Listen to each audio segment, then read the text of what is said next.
sa Sweden, ma'am? Pama-agi. So ibutang nato sa context no nga dinhi sa Sweden kada in aning panahon na winter time ngit-ngit og tugnaw no as mentioned earlier no. So usually ang mga tao din higanhan sila maglight og mga candles sa ilang mga balay, so ilang butang daghan og mga kandila sa ilang sulod sa panimalay. And tungod kay Pasko man siya, magsugod ilang Pasko, usually December 1 mag-start na no, daghan na mga Christmas markets, mag-open na mga Christmas markets sa different mga cities. So kasagaran sad ana ay mga panimalay kay tungod ngit-ngit lagi magkuan sila og mga advent lanterns, murag kanang parol sa atoa, but ilang tawag din kay advent star. So kada balay na dyan ay advent star sa ilang mga windows or kanang what you call that, Eustacket. Eustacket is like mga kandila nga naa sa ilahang bintana pod. So muna siya kung wala kayon ana sa imong balay, mahibong imong mga silingan no kung unsa weird kaayo kapag katawo. Kaya nga nung wala kayo ana or either walay tao sa inyong balay if ever. Mao. Unsay majority sa mga religion sa mga tao diha, mga Roman Catholic ba mga tao diha kasagaran? Kasagaran atheist ang mga tao din kung ibutang tanong, maybe around 46 to 85% were maybe categorized as atheist. Mga 17% self-declared nga atheist sila. So ang mga Catholics din mga around 1% I think of the total population of Sweden. So inana siya kagamay ra no ang population sa Catholic. So but out of that 1% sa mga Catholic, gamay ra sad kaayo sa mga 6%. Ako jud ning gikuan ha, mga 6% ra sad ang active church goers. When you say active church goers, maadto sila sa ilang simbahan once a month. So inana ang ilahang the way of their belief din sa Sweden. So dili kay sila considered na religious in a way, mura sila, they are one of the most secular nations no in the world. So wala kayo sila gituhuan. Okay. Ang mga tradisyon diri sa Pilipinas, kita mga Pilipino mag-exchange gift, mag-misa de Gallo, o nya magpabuto. Kini nga mga tradisyon sa mga Pinoy diri sa Pilipinas gi-practice ba sa mga Pinoy diha pod sa Sweden? Kanang mga gatherings no kay naaghapon sa mga Pinoy din so kasagaran ay mga Filipino communities din magkuan sila, mag-gather sila, magpotluck usually. And pabuto dili kaayo siya during Christmas, dili pwede ang mga pabuto actually.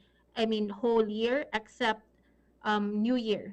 So sa New Year sila pwede magpabuto within certain hours. So I think around 12 midnight of New Year sila allowed magpabuto. So but usually karon naanay mga pabuto ang mga fireworks na gi-organize no sa mga city. So mangadto ang mga tao sa city center, mag-gather sila dito, mag-watch og fireworks and celebrate New Year. But for Christmas usually anha ra gyud sila sa ilahang mga panimalay to celebrate with the family and so on.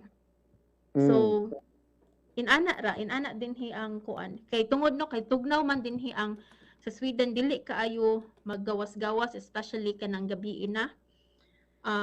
Kay ngit-ngit and tugnaw so kasagaran na gyud sila sa ilahang panimalay. Okay. O nya kuan kana na napoy simbang gabi diha? Ang akong nahibaw-an naay Filipino simbang gabi dinhi but kuan siya kausara siya ang akong nahibaw-an ha kausara siya sa Stockholm in the entire Sweden. I think I'm not exactly sure. Basta mao ra ko nahibaw-an naray usa ka simbang gabi sa Catholic Church in Stockholm one time but nakalimot ko kung ano ang adlaw but naa siya. But regularly kanang sa Swedish na tradition naa na naa siya what they call this simbang gabi man gihapon ang term siguro night mass. Night mass din hi sa ilaha but mag-start 7 a.m. They consider it night kay ngit-ngit man siya no. So 7 a.m. na siya usually ilahang night mass din hi but not every day. Ang ilang night mass before Christmas. Mga 24, December 24. So Okay. Ha, munang ilang Christmas. sa kuan po sa pag-celebrate og New Year o sa pamagi sa mga tao sa Sweden sa pag-celebrate og New Year, ma'am. Mag-celebrate og New Year. So ang New Year man god more on immediate family. If wala kay family, ato ka mag-celebrate with your friends. While ang Christmas, family gyud na siya oriented. So lain-lain ang pagkaon nila no between New Year ug Christmas. So Christmas traditional food na nila mga isda, seal, mga cold cuts, mga inana what they call that, potato gratin, what they call murag inana man siguro you sa man to ha, Janson's Frestels and mura siya potato casserole nga na anchovies na sila ham pod na unlike sa atoa nga pineapple man na usually no sweet, ang ilaha din is breadcrumbs with mustard nga crust ilaha, and then na sila mga salmon, reindeer, marinated reindeer, chicken, liver pasté.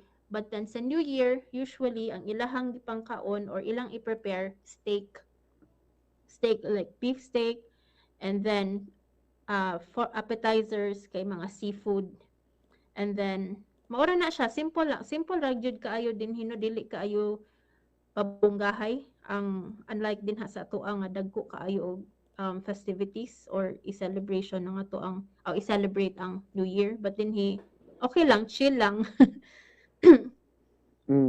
Sige.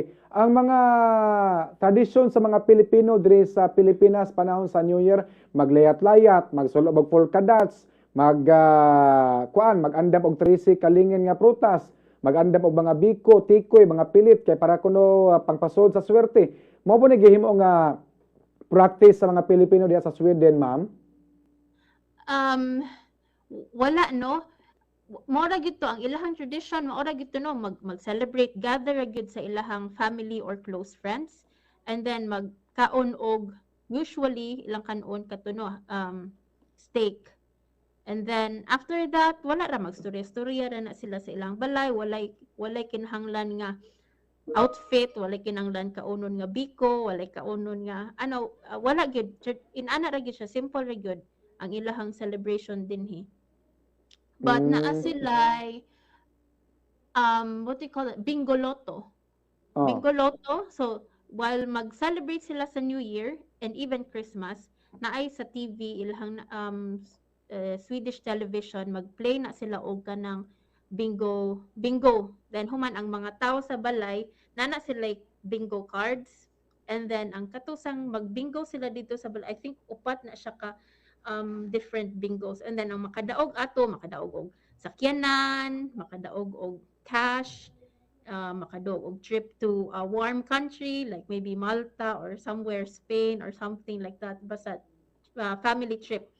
And then inana na ilahang gikalingawan, so ngadto ra sila balay magduwa og bingo in front of the TV.